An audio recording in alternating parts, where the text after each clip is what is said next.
viendo folletos aquí, también Biblias, son totalmente gratuitas. Hay folletos de distintos tipos de temas. Así que vamos a seguir hablando acerca de este libro, la palabra de Dios. Sí, los cristianos creemos que este libro no es un libro cualquiera, sino que es un libro, es la palabra de Dios. A partir de este libro podemos conocer quién es Dios, por qué, quién nos habla, quién es el ser humano y para qué estamos en este mundo viviendo. Todas esas preguntas tienen una respuesta aquí. Dios responde al ser humano a sus más grandes cuestiones por medio de este libro. Amigo, que no te engañen con filosofías, con pensamientos extraños, con distintos tipos de religiones. Solamente Jesús puede dar la solución a tu mayor problema. Solamente Jesús puede dar la respuesta a tus mayores preguntas. Jesús habla en el Evangelio de Marcos acerca de una cuestión muy importante. El pecado, ¿de quién puede perdonarlo? Oigo, el pecado es la condenación, o sea, es la separación de Dios y el hombre. El ser humano decidió separarse de Dios, decidió decirle no a Dios, sí, allí en el huerto del Edén, Adán y Eva, pero no solamente fueron ellos los que pecaron, sino que tú y yo hemos pecado muchas veces. Dice la Biblia que todos somos pecadores y que todos estamos separados de Dios, de su justicia y de todo su conocimiento. Pero Jesús vino para salvarnos de esta condenación. Jesús vino para hacer un antes y un después acerca de esa relación rota del ser humano con Dios. Yo quería hablar acerca de este tema, de quién solamente puede perdonar los pecados, quién tiene verdadera autoridad para decirte, te perdono, aunque hayas fallado a Dios, te perdono, aunque hayas pecado contra Dios.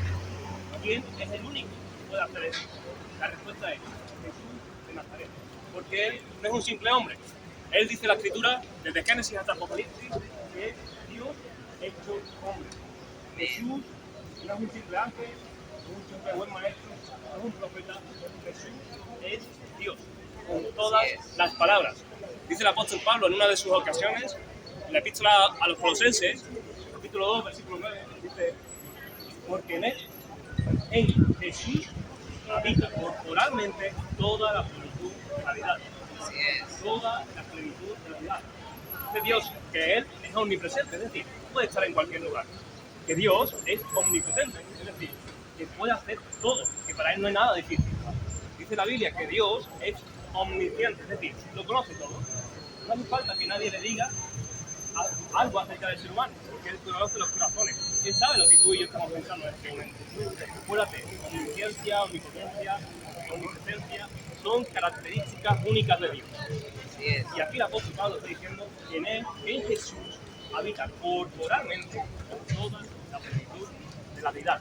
Todos esos atributos de Dios están habitando corporalmente en Jesucristo, solamente en Él.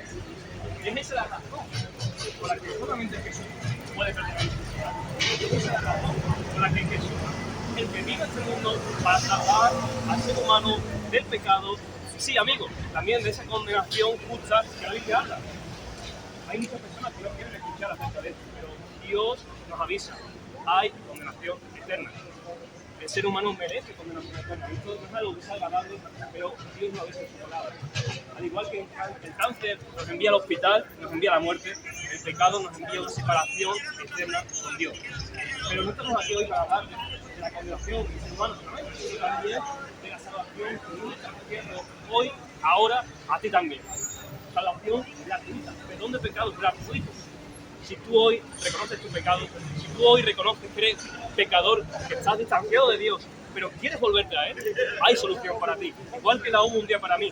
Amigo, yo soy pecador, lo voy a seguir siendo hasta que me muera, pero he sido perdonado por Dios. Y yo quiero que hoy tú también seas perdonado con Dios. Y que si mueres hoy, puedas saber a dónde vas. Que si mueres hoy puedas decir, voy al cielo. Porque sí, el cielo sí, es la morada de Dios. Y quiero que tengas esa seguridad de que si tú mueres, Dios va a verte en el cielo. Y lo va a hacer porque envió a su Hijo Cristo. Dios hecho hombre y vino para morir en tu lugar. Últimamente vemos muchas personas que dicen ser cristianas con el último viaje del Papa. Y yo quería preguntar, ¿tú sabes por qué murió Cristo en la cruz? Bueno, Cristo murió porque tenías tú que estar en ese lugar. Pero Cristo asumió esa posición, cargó tus pecados, murió en la cruz del Calvario en tu posición, en tu lugar. Él murió, resucitó al tercer día. La Biblia declara que el que se arrepiente y cree en Cristo recibe el perdón y la vida eterna. Así que vamos a ver un pasaje que de verdad es maravilloso, un pasaje que nos hace conocer quién es Jesús de verdad y qué hizo para salvarnos a nosotros. Vamos a ir a Marcos, capítulo 2, versículo del 1 en adelante. Dice así: entró Jesús otra vez en Capernaum después de algunos días y se oyó que estaba en casa. E inmediatamente se juntaron muchos, de manera que ya no cabían ni aún a la puerta, y les predicaba la palabra. Entonces vinieron a él unos trayendo un paralítico que era cargado por cuatro. Y como no podían acercarse a él a causa de la multitud, descubrieron el techo de donde estaba, y haciendo una abertura, bajaron el lecho en que yacía el paralítico. Al ver Jesús la fe de ellos, dijo al paralítico: hijo, tus pecados te son perdonados. Estaban allí sentados algunos de los escribas, los cuales cavilaban en sus corazones. ¿Por qué hablas así? Blasfemias dice. ¿Quién puede perdonar pecados sino solo Dios? Y conociendo luego Jesús en su espíritu que cavilaban de esta manera dentro de sí mismos, les dijo: ¿por qué caviláis así en vuestros corazones? ¿Es más fácil decir al paralítico: tus pecados te son perdonados? O decirle: levántate, toma tu lecho y anda. Pues para que sepáis que el Hijo del Hombre tiene potestad en la tierra para perdonar pecados, dijo al paralítico. A ti te digo, levántate, toma tu lecho y vete a tu casa. Entonces él se levantó enseguida y tomando su lecho salió delante de todos, de manera que todos se asombraron y glorificaron a Dios diciendo: nunca hemos visto tal cosa. Y es que vamos a hablar de una buena noticia. No solo que Jesús pudo quitar los pecados del paralítico, ni solo que Jesús pudo curar al paralítico, no solo que Jesús es el Dios de la Biblia, sino que Jesús murió, Jesús resucitó y hoy tú puedes ir al cielo. Es lo que venimos a decir. Esta es la buena noticia, que hoy puedes ir al cielo. Pero no puedes hacer una tortilla sin romper huevos, no puedes dar una buena noticia sin empezar antes por la mala. Sí que es verdad que en este caso lo podrías hacer al revés, pero bueno, no es tanto el caso. Dice el texto que estábamos leyendo: estaban allí sentados algunos de los escribas, los cuales cavilaban en sus corazones: ¿por qué habla este así? Blasfemias dice. Y es que estos fariseos, estos escribas, estos saduceos del tiempo de Jesús tenían un entendimiento bastante errado de quién sería el Mesías de Israel. Tenían un entendimiento bastante errado de quién era Jesús. Tenían un conocimiento de Dios que habían limitado con su religión. La palabra de Dios daba una serie de mandamientos que los judíos de aquella época tenían que cumplir, y los fariseos decían: vale, estos son los mandamientos, los que están en este libro. Alrededor de este libro vamos a poner un cerco con más leyes para evitarnos que la gente entre a ver estos mandamientos y a incumplirlos. Si son capaces de cumplir el cerco que estamos poniendo, no van a entrar a romper, a quebrar la ley que hay dentro de este cerco. Y entre sus muchos problemas es que tenían un entendimiento equivocado del Mesías, que tenían a un Dios equivocado. Por eso la palabra de Dios enseña claramente que los judíos fueron los culpables, los primeros culpables en asesinar a Cristo. El mismo Esteban decía que los judíos eran culpables de haber asesinado a Cristo, de haber matado a Jesucristo. Pero la misma palabra dice que cada uno de nuestros pecados nos hace igual de culpables que estos judíos que mataron a Jesús, que estaban diciendo: crucifíquenle, crucifíquenle. ¿Y cuál es uno de estos problemas de los escribas? Estaban allí sentados algunos escribas, que decían, ¿por qué habla así? Blasfemia dice. Y es que los judíos del tiempo de Jesús, la inmensa mayoría, tenían clavado tan en la sien, tan en la sien del tiempo que habían pasado en Babilonia, que no debían adorar otro Dios que el Dios de la Biblia, que decían, mira, cualquiera que se plantee, que se presente con el más mínimo indicio de que es Dios, este es un blasfemo. Cualquiera que se plantee, que aparezca diciendo que es Dios, este está cometiendo el pecado de blasfemia. Y tenían esta concepción errada de quién era Jesús. Cometían este pecado de no conocer a Dios, de mentir sobre Dios. Y creían que Jesús cometía el pecado de blasfemia, pero la palabra dice que Jesús es aquel en quien no se halló pecado. Así lo dice Pedro muy clarito. Jesús es aquel en quien no se halló engaño en su boca, quien no cometió pecado. El autor de Hebreos dice, quien fue tentado en todo, mas no pecó. ¿Y cuál es uno de los problemas? Y es que decían muy acertadamente esta pregunta: ¿quién puede perdonar pecados sino solo Dios? Y es que, déjame decirte, es que los escribas y fariseos, que los saduceos y todos los religiosos de la época de Jesús no habían leído la palabra de Dios, no habían estudiado la palabra de Dios, no eran estudiosos de la palabra de Dios, no habían estudiado las profecías, no habían leído Isaías 53, no habían leído el Salmo 22, no habían leído Miqueas capítulo 5, no habían leído Génesis 3:15, no habían leído Isaías 7, ni Isaías 9, no habían leído ninguna de las profecías, Zacarías, ni Oseas, no habían visto a Jonás, como quedó en el vientre del grapén por 3 días y 3 noches, no lo habían hecho, claro que lo habían hecho. Pero ese exilio en Babilonia, a causa de su pecado de idolatría, les había llevado a tener un entendimiento exagerado de lo que es Dios y lo que no es Dios. Dios es todo lo que la palabra diga que es Dios. Dios es todo lo que la palabra explícitamente, claramente, sin necesidad de revelación posterior, diga que es Dios. Y cualquiera que se presente, por mucho que lo que esté diciendo sea verdad, cualquiera que se presente, que parezca lo más mínimo el Dios del Antiguo Testamento, Yahvé, Jehová, Adonai, o como lo quieras llamar, ese es un blasfemo. Y es que los fariseos, los escribas, los saduceos no entendían lo que muchos cristianos han estado diciendo a lo largo del tiempo: engendrado, mas no creado, de la misma naturaleza que el Padre, homoousios.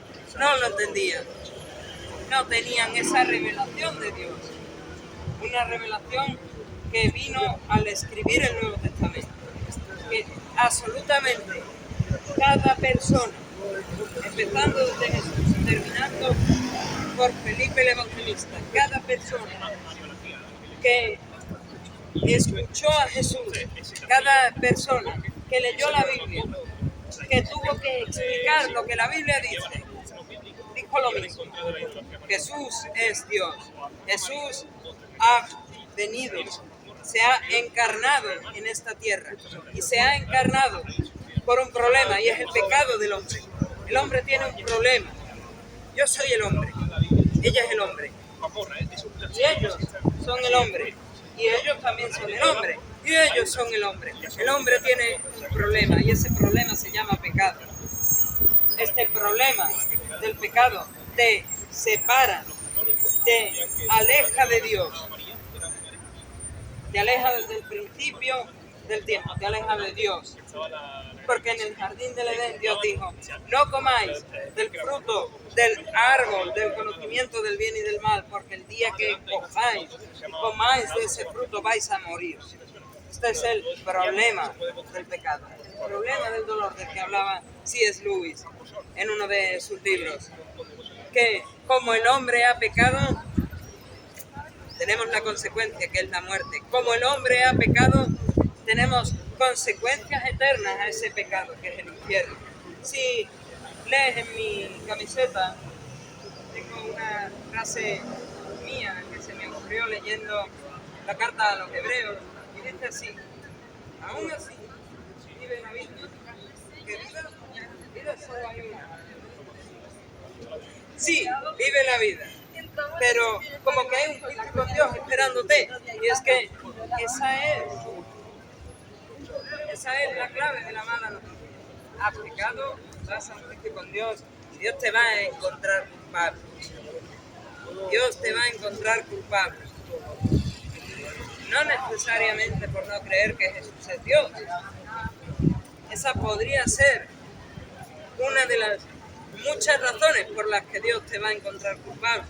Dios te va a encontrar culpable por mentir. Cada vez que Pablito ha mentido y hubiese muerto sin Cristo, Dios lo encuentra culpable de mentiroso.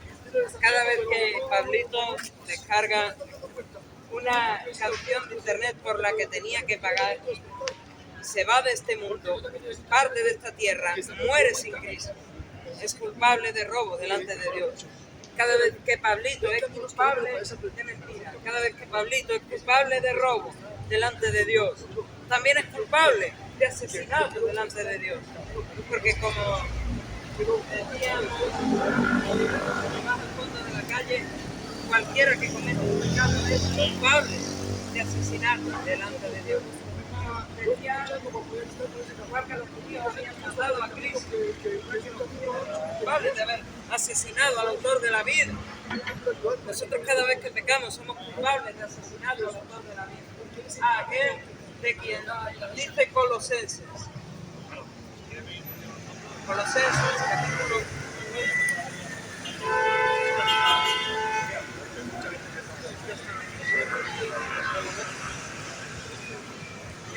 Al autor de la vida, Colosenses 1:16. Leo desde el 15.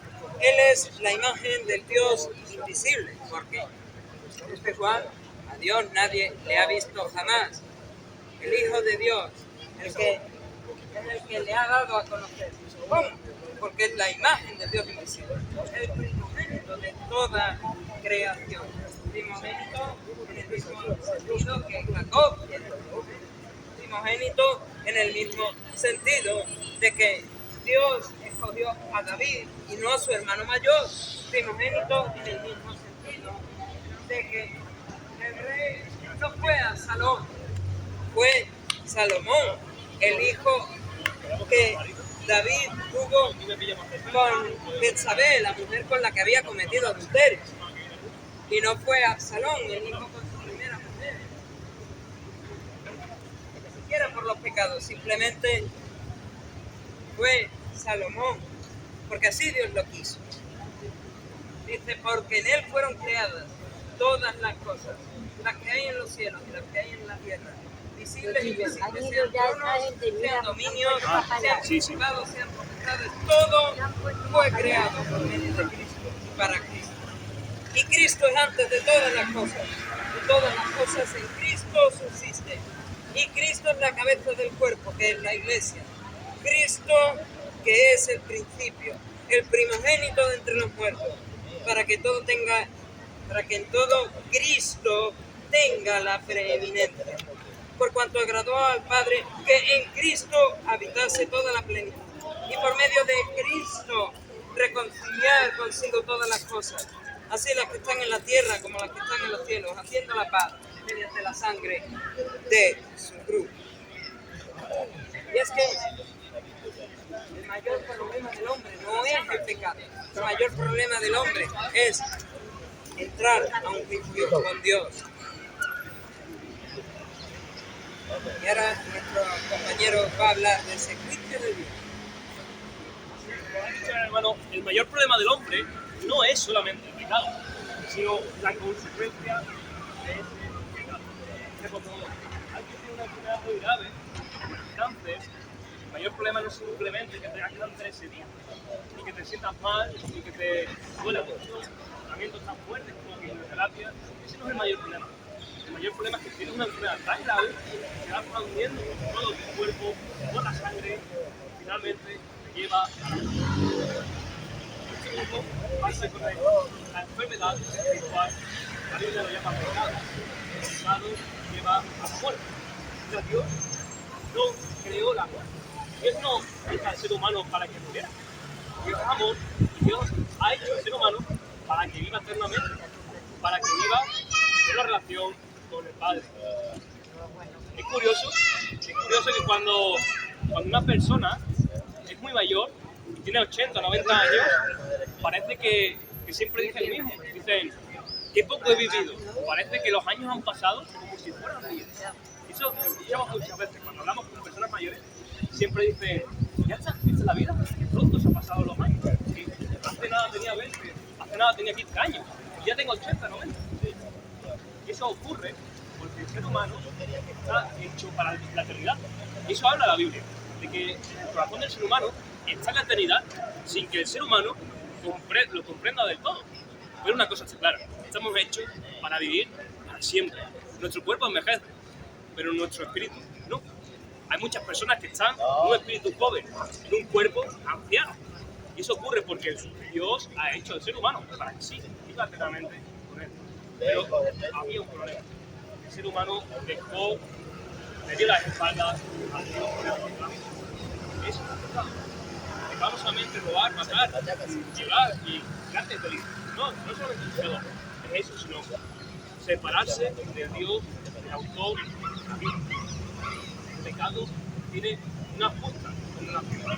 Cuando tú vas por aquí por las calles y cometes un delito, ese delito tiene una justicia, tiene una condena. Si el delito es muy grave, te pueden meter acá. Bueno, el pecado también dice Dios que tiene una justa condenación. Esa condenación es grave. La Biblia habla de eso. La Biblia habla de eso. Y más habla de eso, nos avisa de que el que rechaza la sangre de Jesús, que rechaza esa buena noticia que Jesús presenta, es reo culpable cristiano eterno. Y eso sucede porque se ha hecho todo para que el ser humano sea salvo. Se ha hecho todo. Jesús lo hizo todo para que tú hoy puedas ser salvo. Jesús murió en la cruz, no simplemente porque tenía que morir, sino que murió por ti. ¿Has escuchado alguna vez esto? Quizás sí, pero ¿has pensado bien en el significado? Jesús murió por ti. En ese lugar de la cruz del Calvario tenías que estar. Fue Jesús el que murió para rescatarte a ti. ¿Y eso cómo se aplica a nosotros? Bueno, al igual que si vas con un coche y corres mucho y te ponen una multa, la multa, si no la puedes pagar tú, la podrá pagar alguien cercano a ti. Quizá la pueda pagar tu padre, tu hermano, tu hijo. Alguien se puede ofrecer a pagarla para que tú no lo pagues. Precisamente eso fue lo que Jesús hizo. Tu condena, lo que tú tenías que pagar, era una condenación eterna en el lago de fuego. Pero Jesús estuvo dispuesto, siendo Dios eterno, a morir por ti para pagar tu condena eterna. Él murió en la cruz del Calvario. Él resucitó en el tercer día. Y Él es el único que puede ofrecer esa salvación a esa condenación justa. Dios es bueno, Dios es amor, sí, pero Dios también es justo. Qué bueno que sea así, que no sea un Dios que pase por alto los graves pecados que ha cometido la humanidad. Cuando existen atrocidades, cuando hay graves delitos, los familiares siempre piden una cosa, piden justicia. Qué bueno que haya un Dios que haga justicia, que haga justicia a los malos. Pero la Biblia dice que todos somos malos, que no hay nadie bueno, sino solamente uno, que es Dios. Así que, por favor, considera esto. Fíjate en esta historia. No llevaba razón.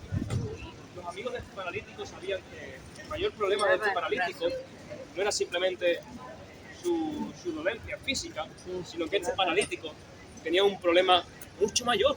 Tenía un problema mucho mayor que simplemente una parálisis. Tenía un problema con su creador.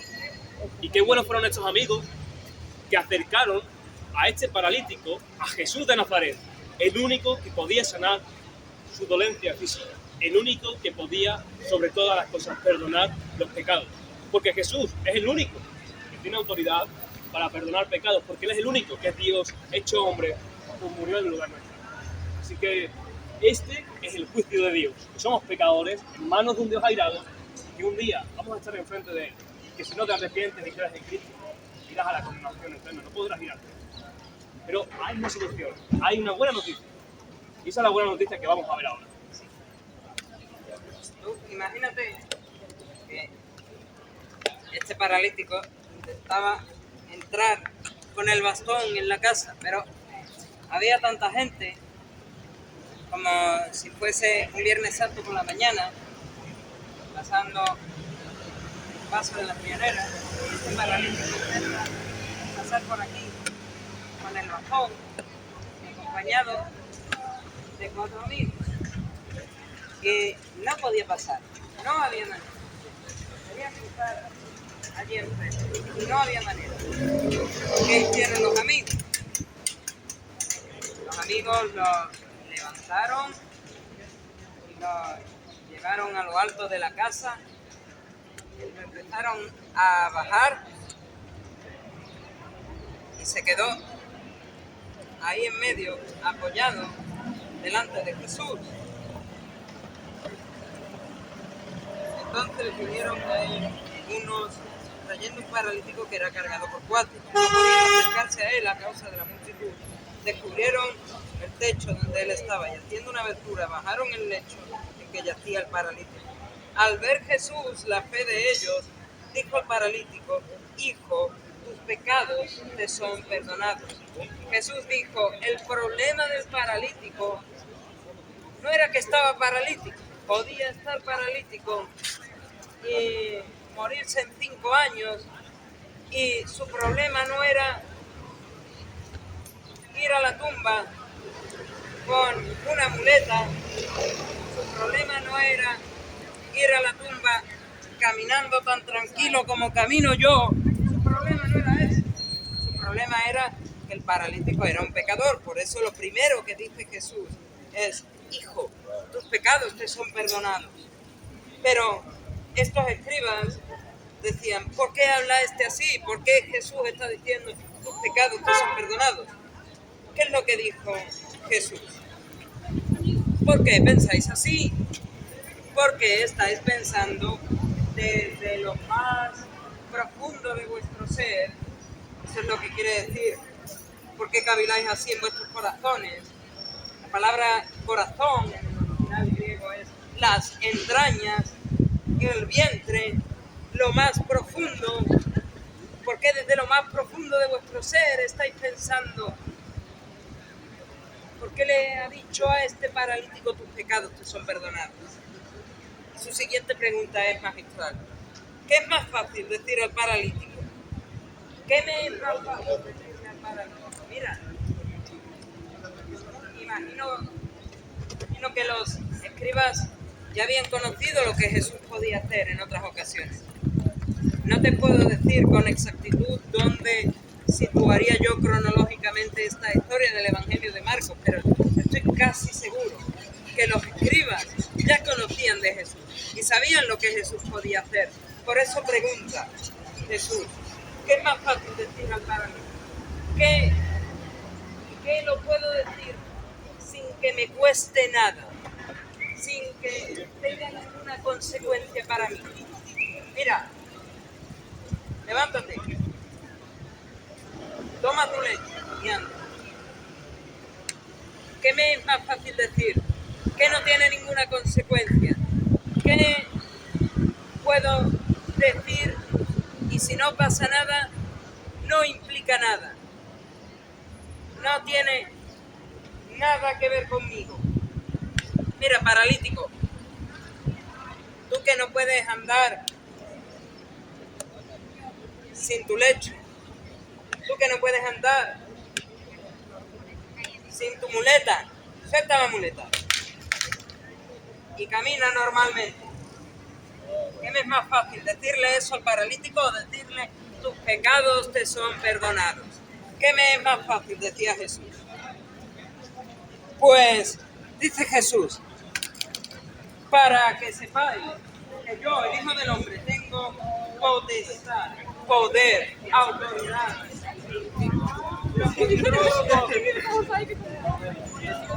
en la tierra para perdonar pecados, para quitar el verdadero problema del paralítico. Dijo el paralítico: a ti te digo, toma tu lecho y vete a tu casa. Y termina diciendo: entonces él se levantó enseguida y tomando su lecho salió delante de todos. Jesús no hizo esto porque sí. Jesús, al decirle al paralítico: mira, toma tu lecho y vete a tu casa, y que el paralítico se levantase, quiere decir que absolutamente todo lo que Jesús le dijo al paralítico se cumplió. Quiere decir que primero perdonó y después sanó al paralítico. Primero curó una enfermedad con consecuencias eternas, que era su pecado, y después curó una enfermedad visible de consecuencias temporales, que era la parálisis del paralítico.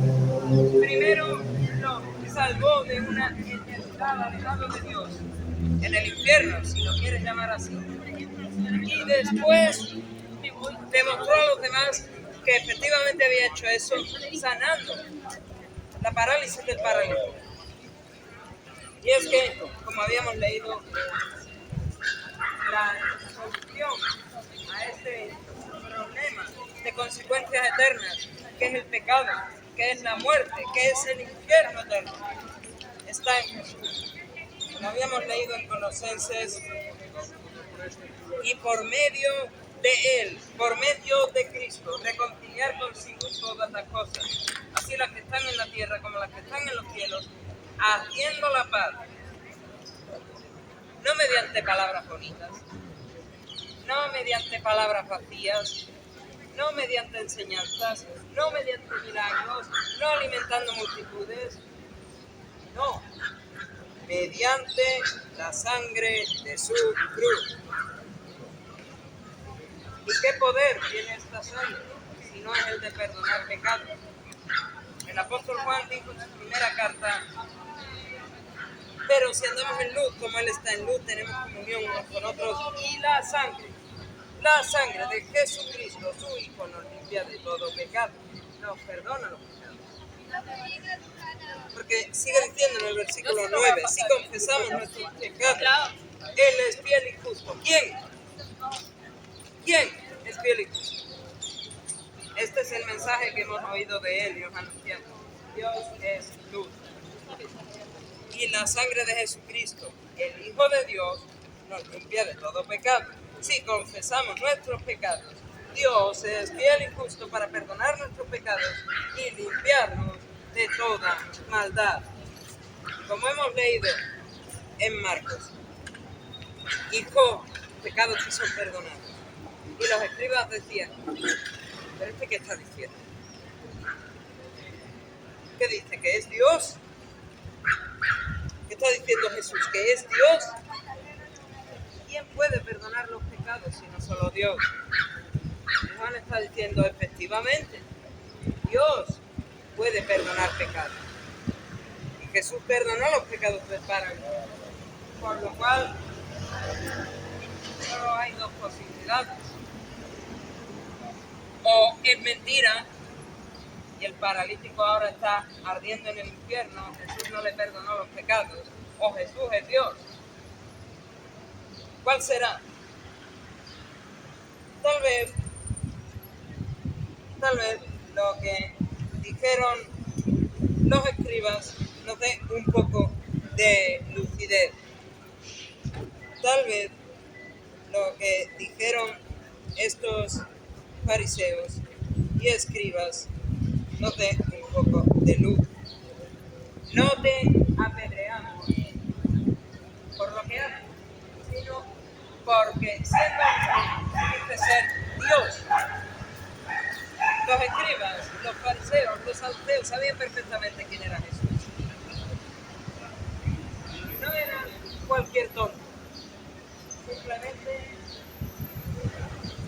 no hacía entre lo que habían leído en los profetas, lo que habían leído en la ley de Dios, lo que habían leído en los salmos, lo que habían leído de ese rey, Mesías prometido, de ese siervo sufriente. No hacían la conexión entre este Mesías, este Cristo del que habla el Antiguo Testamento y el Jesús que tenían delante diciendo ser Dios, siendo un hombre. No hacían esa conexión. Más que hace Jesús. Dice Lucas 24: y aquí dos de ellos iban el mismo día a una aldea llamada Maús, que estaba a 60 estadios de Jerusalén, e iban hablando entre sí todas aquellas cosas que habían acontecido, que su maestro Jesucristo, después de todos los milagros que había hecho, todas las enseñanzas que había hecho, las multitudes que había alimentado, los pecados que decía haber perdonado, las veces que había dicho a la gente, vete a salvar. Después de todo eso, de lo que había sufrido, después del prendimiento en Semaní, después de haber hecho todo eso, venían hablando de que Jesús había muerto en el Calvario, de que había sido sepultado en la tumba de José de Arimatea. Venían hablando de que Nicodemo, aquel que había venido a Jesús de noche, había venido con José de Arimatea y con las mujeres a preparar el cuerpo del Señor. Todavía no se habían enterado, no habían oído las noticias de que Jesús había resucitado. Sucedió que mientras hablaban, discutían entre sí, Jesús mismo se acercó y caminaba con ellos, mas los ojos de ellos estaban velados para que no le conociesen. Y les dijo: ¿qué pláticas son estas que tenéis entre vosotros mientras camináis? ¿Y por qué estáis tristes? Respondiendo dijo uno de ellos, que se llamaba Cleofas, le dijo: ¿eres tú el único forastero en Jerusalén que no ha sabido de las cosas que en ella han acontecido estos días? Entonces él les dijo: ¿qué cosas? Y ellos dijeron: de Jesús Nazareno, que fue varón profeta, poderoso en obra y en palabra delante de Dios y de todo el pueblo, y cómo le entregaron los principales sacerdotes y nuestros gobernantes a sentencia de muerte y le crucificaron. Pero nosotros esperábamos que él era el que había de redimir a Israel, Cristo, el Mesías. Y ahora, además de todo esto, hoy es ya el tercer día que esto ha acontecido. Llevaba 3 días muertos. Aunque también nos han asombrado unas mujeres de entre nosotros, las que antes del día fueron al sepulcro, y cómo no hallaron su cuerpo. Vinieron diciendo que también habían visto visión de ángeles, quienes dijeron que él vive. Fueron algunos de los nuestros al sepulcro y hallaron así como las mujeres habían dicho, pero a él no le vieron. Y Jesús les dijo a estos caminantes de Maús: muy insensatos y tantos de corazón para creer todo lo que los profetas han dicho. ¿No era necesario que Cristo padeciera estas cosas y que entrara en gloria? Y oye bien, y comenzando desde Moisés y siguiendo por todos los profetas que declaraban todas las escrituras lo que de él decían. Tengamos en cuenta que todavía no tenían los ojos abiertos para que era Jesús el que estaba hablando con ellos, que era Jesús el que les estaba abriendo las escrituras, que era Jesús el que les estaba enseñando. Mira, cuando vayáis a hablarle a otras personas de mí, decidles: Jesús, el que murió en Jerusalén, el que fue sepultado en la tumba de José de Arimatea, el que vino a Nicodemo con las mujeres a preparar el cuerpo, el que dicen las mujeres y dicen los discípulos que el tercer día no estaba en la tumba, el siervo sufriente de Isaías. Este es aquel de quien Oseas dijo: de Egipto llamé a mi hijo. Este es aquel de quien Miqueas dijo: sus días son desde los días de la eternidad. Este es aquel del que Isaías dijo: una virgen dará a luz. Su hijo será llamado Emmanuel, que significa Dios con nosotros. Este es el Dios poderoso, Padre eterno, príncipe de todo el que hablaba Isaías. Este es aquel de quien Zacarías dijo que lo traicionarían, aquel de quien Zacarías dijo que entraría en Jerusalén montado en un pollino de asna. Este es Jesús, aquel que Isaías dijo redimiría al pueblo de sus pecados, muriendo en su lugar. Aquel de quien Dios dijo dos veces, una y otra a Moisés, vendrá una simiente de la mujer y hará en la cabeza a la serpiente y la serpiente le morderá en el talón. Y entonces se acabará el problema del pecado. ¿Será Jesús clavado en esa cruz? ¿Morirá? El mordisco en el talón morirá. Pero con esa muerte de cruz habrá acabado con el problema. Y de quien dijo a Moisés, mira, voy a traer la peor de las plagas que he traído hasta ahora. Van a morir todos los niños pequeños de la tierra de Egipto.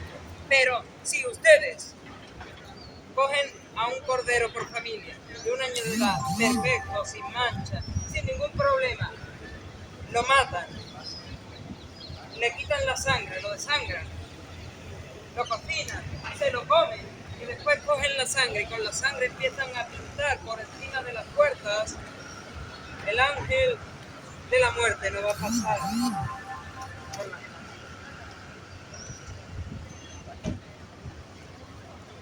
Y el capítulo 12 de Éxodo, donde está diciendo, pintarán los dinteles de las puertas, y el ángel de la muerte no pasará por aquellas casas. Es lo mismo que está diciendo el apóstol Juan en su primera carta cuando dice, la sangre de Jesucristo, el Hijo de Dios, nos limpia de todo pecado. Si nos cubrimos, si damos los dinteles con la sangre de Jesucristo,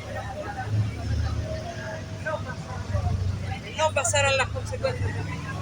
No iremos a acabar en la condenación eterna del infierno. Pero hay una cosa que tenemos que hacer para hacer efectiva este sacrificio, esta ofrenda exclusiva, una vez y para siempre, de Dios el Hijo. Mi hermano lo va a explicar. Y con esto terminamos. Muchos podrían preguntarse, bueno, ¿y qué tiene que ver esta historia tan antigua conmigo ahora en el siglo XXI? Pues tiene tanto que ver, porque lo que nos enseña este paralítico y lo que nos enseña con el encuentro que tuvo con Jesús tiene todo que ver con nosotros. Fíjate, hemos hablado acerca del mayor problema del ser humano, el mayor problema que tú y yo podemos tener, y es no que seamos pobres, que tengamos enfermedades o que tengamos ciertos problemas, sino que hay un problema mucho mayor, y es la condenación, el infierno, es el pecado, es la enemistad entre Dios y el hombre. El ser humano fue hecho para estar con Dios, pero le hemos dado la espalda. Y ese es el pecado. El pecado hemos visto que tenía una condenación justa, una condenación eterna, pero es el único que tiene autoridad para perdonar. Es el único que tiene autoridad para ofrecerte a ti el perdón, para ofrecerte a ti la solución. Eso no lo tengo yo, no lo tiene ninguna religión. No estamos hablando aquí de religión, porque no hay ninguna religión que sea verdadera, porque la religión es el intento humano de acercarse a Dios. Pero lo que la Biblia dice es que es Dios el que se está acercando a nosotros. Es Dios el que dejó el cielo. Es Dios el que se hizo hombre. Es Dios el que vino a este mundo en forma de Jesús. Es Dios el que vino a este mundo de forma humana y murió en la cruz como Jesús de Nazaret. Dios haciéndolo todo y el ser humano simplemente estando en sus delitos, en sus pecados, estando en ese coma espiritual. Tú le puedes pedir algo a alguien que está en la UCI, tú le puedes pedir algo a alguien que está en coma. Bueno, no podemos pedirle nada. Alguien que está en coma no puede hacer absolutamente nada, simplemente pensar quizás, como mucho. Bueno, así estamos tú y yo delante de Dios. Y es por esa la razón en la que el Evangelio, es decir, la buena noticia es gratuita. La buena noticia, lo que tú tienes que aceptar para ser salvo, para tener esa vida eterna que Dios te está ofreciendo, es simplemente creer. Fíjate, leyendo esta historia, vemos algo muy interesante.